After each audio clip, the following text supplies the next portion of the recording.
I was sitting behind the counter, waiting for a customer to arrive. I never liked working the graveyard shift, but who can refuse extra money? A tumultuous thunderstorm was going outside, making the glass doors shudder. My phone started to drain out. Once it finally switched off, I plugged it into the charger. Now I was even more bored, with nothing to do, sitting in an empty Dunkin' Donuts shop. I decided to make myself a cup of coffee so that I didn't doze off on my shift. There are times when all I want is to be alone, but standing in Dunkin' Donuts that night in the middle of a thunderstorm made me feel weird. My uncle owns this shop. I go to college and work part-time here. I sat down at a corner table with a cup of coffee. The storm was getting louder and stronger. I was about to take another sip when the power went out, and at the same time, the entrance doorbell rang. Someone had entered the shop. I don't panic easily, so I said, sorry, the power went out. Please stay where you are. I somehow made my way to the counter and lit up a candle. As I lifted the candle to see a head, a pale-faced woman appeared from the dark. Whoa! You scared me, ma'am.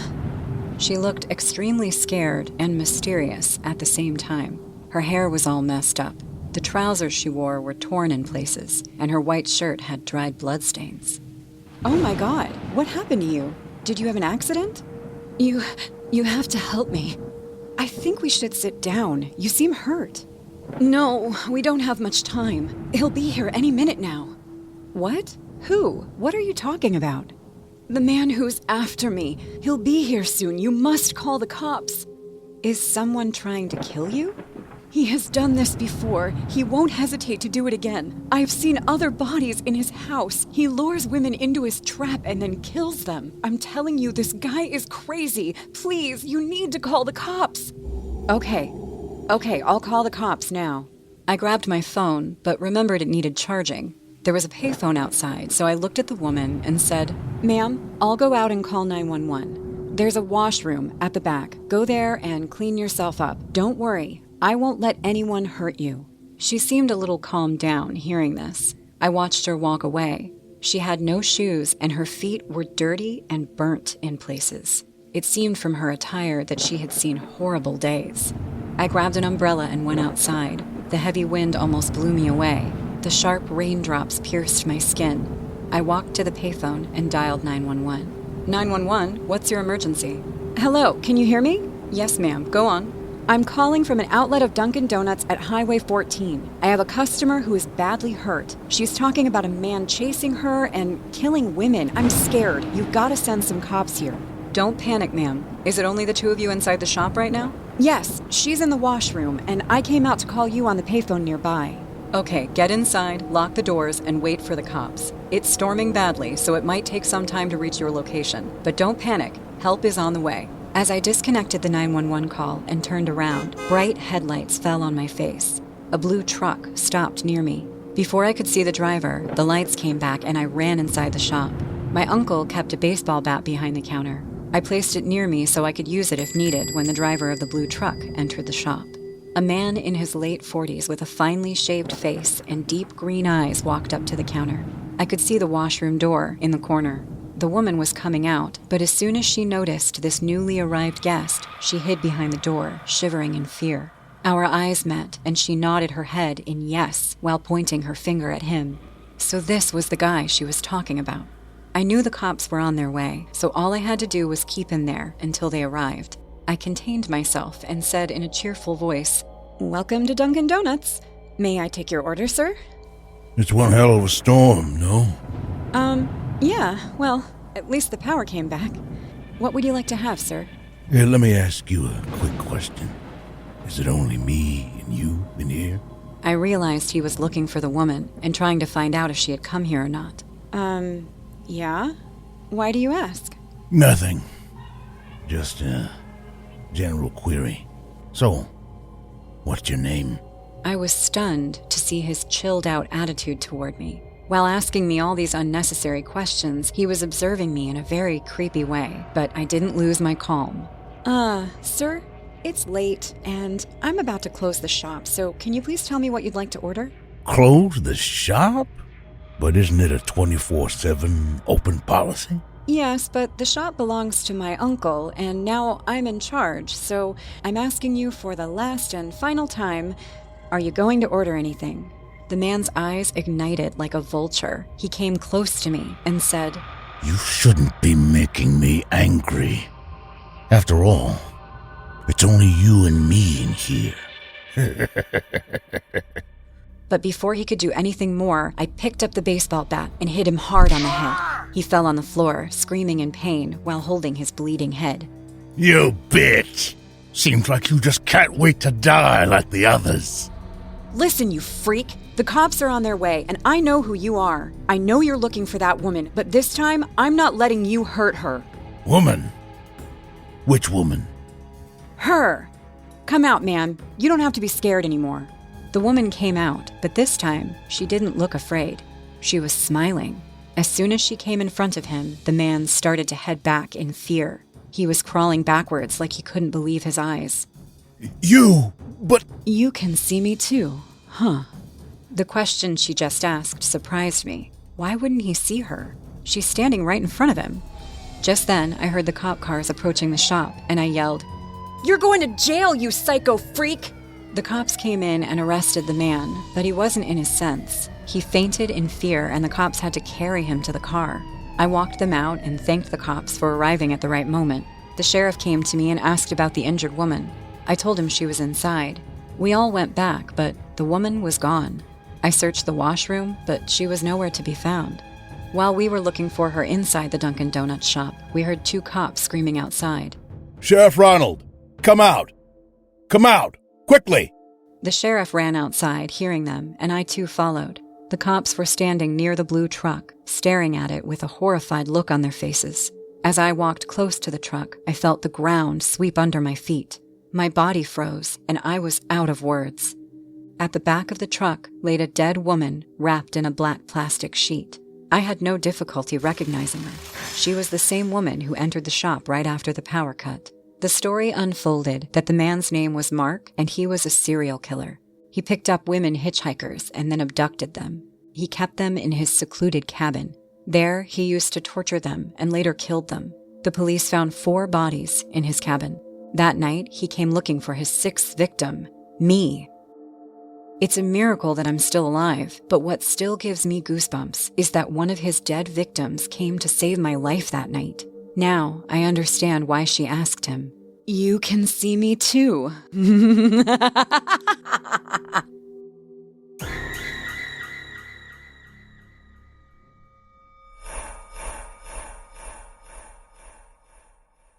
Hey guys, I hope you're enjoying the video. If so, please leave a like. And also, a small percentage of people that watch my videos are actually subscribed. If you want to support this channel and make this channel reach the 1 million mark, please consider subscribing. It's free and you can change your mind later. Enjoy. I work the graveyard shift at a dine-in Dunkin' Donuts. This particular Dunkin' Donuts offered free donuts and coffee to any police officer who came in as a way to thank them for their service. As a result, I grew to know just about every police officer stationed near my part of the city by name. One day, I was working the counter at the Dunkin' Donuts as usual when I received a notification on my phone. It was late into the night and there was no one in the restaurant but me, so I thought it wouldn't hurt to check my phone for a bit. It was a breaking news notification about something that had happened in my city. I tapped on it and was brought to a news article of an ongoing story. According to it, a mad gunman was on the loose somewhere in the city and had already shot and killed 1 police officer, but had yet to be identified. Concerning news, to be sure, but I lived in a large city with millions of people, so I didn't think there was much chance of me being affected by it. Police shootings happen all the time in my country anyway, so I guess I had just grown desensitized to seeing that kind of news. Not long after I'd read that article, I heard someone enter the Dunkin' Donuts and put my phone away. A disheveled-looking police officer, wearing a uniform that looked a few sizes too big, approached the counter, still wearing his hat and sunglasses despite it being nighttime. Unlike most of my police officer customers, I didn't recognize him. I assumed that he was a newbie who had a rough first night, or someone who got transferred from a different part of the city. "Good evening, officer. Rough night?" You can say that. "I know how to fix you up. Hang on a moment." I immediately started boxing a variety of donuts to give him. It was the same set of 12 donuts that I gave to all police officers who came by. When I was finished, I set it on the counter. "This one is on the house, officer." Thank you, miss. His shoulders slumped in apparent relief. Upon closer inspection, I was able to make out a large, stitched-together scar on his chin. It's the least we can do to thank you for your service. Now, how do you like your coffee? Black, please. Gotcha. Do you do this to go or dine in? Dine in. I could use a break right now. I made the officer his coffee and put it on a tray with his box of free donuts. He took the tray and made his way to the far corner of the restaurant to enjoy them. He kept his officer's hat and sunglasses on the entire time he ate for some reason. A little odd, but I wasn't about to give him grief about it. The guy seemed like he could use some peace and quiet. A little under half an hour later, a police officer I did recognize walked through the door and approached the counter looking a little worse for wear. "Hey, Jim. The usual today?" Jim was fond of his jelly donuts, so I made sure to pack more jelly donuts in his set whenever he came by. Thanks, Susan, but I'm on business tonight. Is something wrong? Have you read the news about the gunman that's roaming about right now? Yeah, a little. Why? There have been reports that he came this way. Jim pulled out his phone and showed me a picture of a guy in a military dress uniform. This guy's a primary suspect right now. He's a war vet who shot a police officer during a PTSD episode. Seems like he stole the cop's uniform, too. Does this face look familiar to you? I squinted at the picture on his phone. The guy didn't ring any bells in my mind until I noticed the stitched-up scar on his chin. The same stitched-up scar I remembered seeing on the unknown police officer who came in before Jim. My blood ran cold when I realized the connection. But before I could warn him about the man eating donuts in the far corner, I felt my eardrums pop as a deafening bang rang throughout the restaurant. The sound made me flinch and close my eyes. When I opened them again, I saw Jim standing with a shocked look on his face and a bullet hole in his chest. I watched as he slumped onto the floor, his blood pooling under him. Standing behind him was the police officer from before, who I now knew was just a gunman in a stolen uniform. I raised my hands up in surrender, with eyes wide open in fear and my heart pounding out of my chest. Please, don't shoot! The gunman didn't even acknowledge my existence. He just turned his back on me, walked back to the corner where his box of donuts was, and continued eating with his pistol on the table. He took his sweet time eating those donuts. Over the course of 15 minutes, police cars came and parked outside the Dunkin' Donuts. The red and blue lights blared through the windows as a police negotiator spoke to the gunman through a megaphone. They seemed to think that the gunman was keeping me hostage, which I guess was kind of true. I was too scared to make any sudden moves while I was in the gunman's shooting range, who still had his pistol within reach. So I just stood there at the counter with my hands up the entire time, hoping he wouldn't snap and decide to shoot me on a whim. I only worked up the courage to speak near the end of his meal, when he was just finishing up the last donut in his box. "What are you doing?" The gunman popped the last donut in his mouth, calmly wiped himself with a napkin, and picked up his pistol. I thought that I was about to die. Instead, he said something that I will never forget for the rest of my life. Finishing my last meal. And with those final words, he put the pistol to his mouth and fired.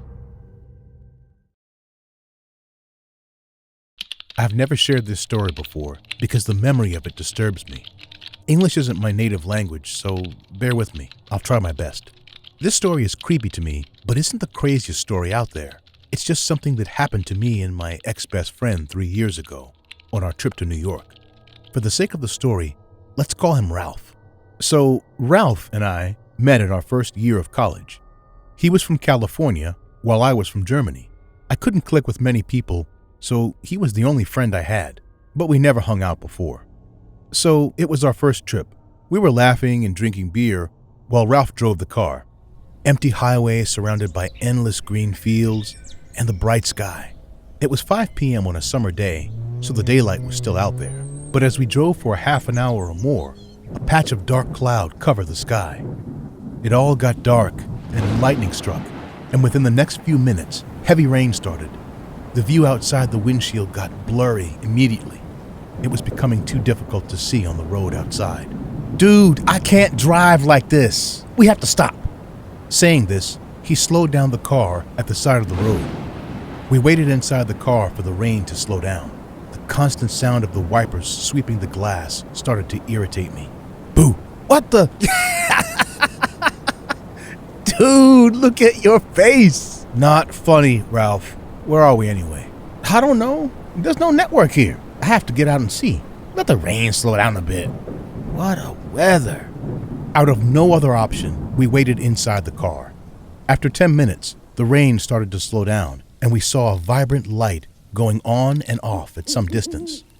It once turned purple, then yellow.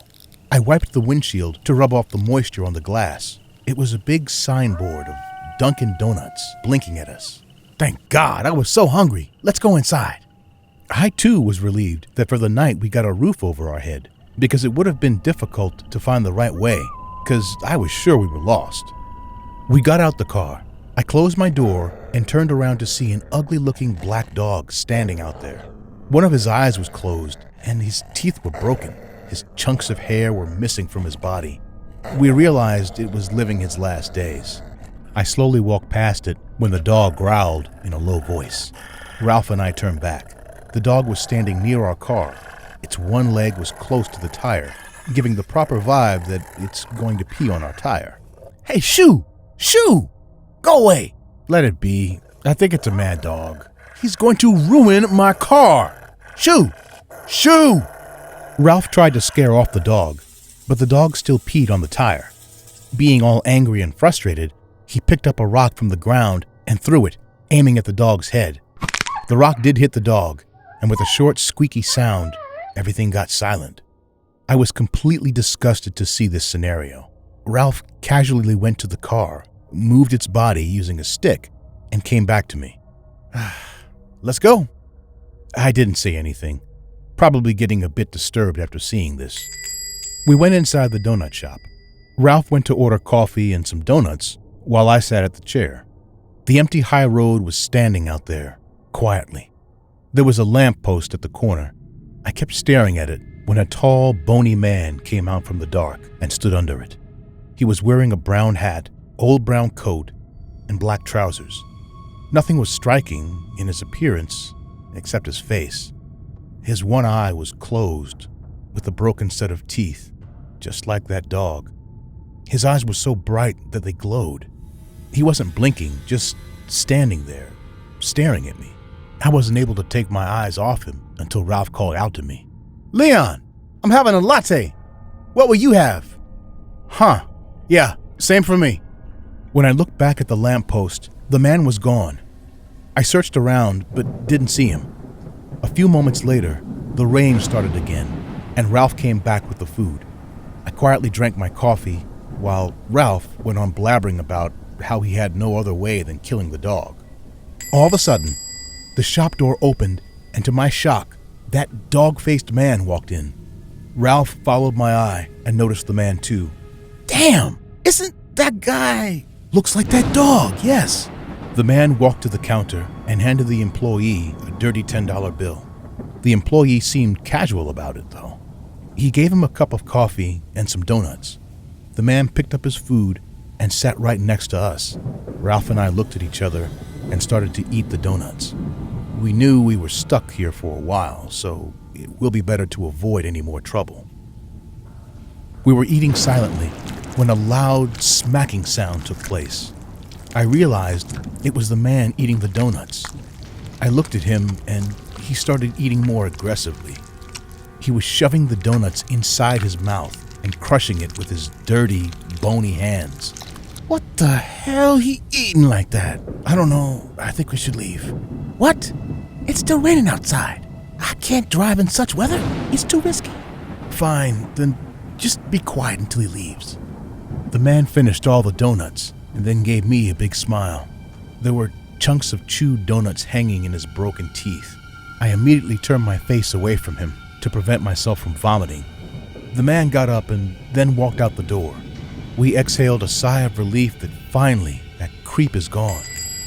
The rain went on for a few minutes more and then finally stopped. We too came out of the Dunkin' Donuts outlet and started to walk back to our car. I have only taken a step or two when Ralph grabbed my hand and said, "Did you hear that?" "Hear what? What are you saying?" "Quiet! Listen." I listened carefully, and then I heard it. Someone or something was growling at us from the darkness. We increased our pace and started walking faster. We were about to get in the car when a big rock came flying at Ralph, and he moved back in reflex. The rock missed him and shattered the driver's side window, creating a loud noise. The Dunkin' Donut employee came out hearing it. We didn't move an inch, as we weren't expecting something like this at all.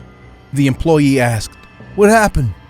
Just then, a howl came from the darkness, and we saw that man jumping from a bushy tree and then disappearing into the darkness again. What the hell is wrong with that guy? Oh, him. He is only a nut job. Calls himself some famous magician. He says he can turn into any animal. What? Yeah, but he doesn't do anything until you bother him. How are you not freaked out by this guy? I used to be, but then we kind of got along. He comes in, hands money, eats his food, and leaves. Honestly, he never bothered me. Anyways, drive safe, you guys. Good night. Visit again if you come by this way. Maybe then I can make you his friends. The donut guy went back, and we were completely clueless after hearing this guy. Friend? Who wants to befriend a creepy homeless man that looks like a psycho? Ralph and I are not in contact anymore, but last year I read a pretty weird story in the newspaper. The story was a homeless guy murdering a boy in a Dunkin' Donut shop during his graveyard shift. The boy was 22 years old, said to have been working there for a year. The police couldn't find this man. They only found CCTV footage. In that footage, this man can be seen entering the shop and then grabbing the boy's neck and breaking it while staring at the camera. Local people said he is a homeless guy who roams the highway at night. To some people, he claimed himself to be a famous magician. He also told that he had this weird power of turning himself into any animal, mostly to a black dog. The police are sure that this man is nothing but a psycho murderer, making all these bullshit stories to save himself. But they are going to find him soon and put him behind bars. What do you think? Was he a dog or a man? Or someone who can turn into both?